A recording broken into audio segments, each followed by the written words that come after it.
अमीर जमात इस्लामी सिराजुल हक ने दावा किया है कि कराची में जमात इस्लामी और पीटीआई के आज़ाद उम्मीदवारों के दरमियान मुकाबला था, लेकिन इलेक्शन कमीशन ने चौथे नंबर की जमात एमक्यूएम को उठाया और तासुर दिया कि कराची को एक बार फिर कातिलों के हवाले किया जा रहा है, जिसे मुस्तरद करते हैं और उसका मुकाबला करेंगे।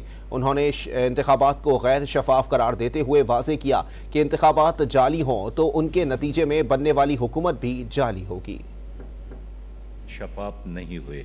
कराची में मुकाबला पीटीआई और जमात इस्लामी का था। पीटीआई के आज़ाद अरकान और जमात इस्लामी का मुकाबला था।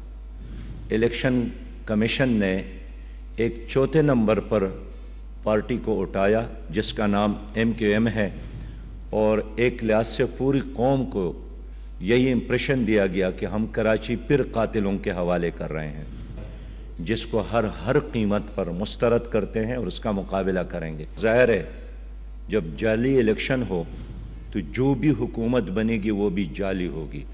एक आज़ाद गैर जानिबदार कमीशन कायम किया जाए जो इस सारे प्रोसेस का ऑडिट कर ले।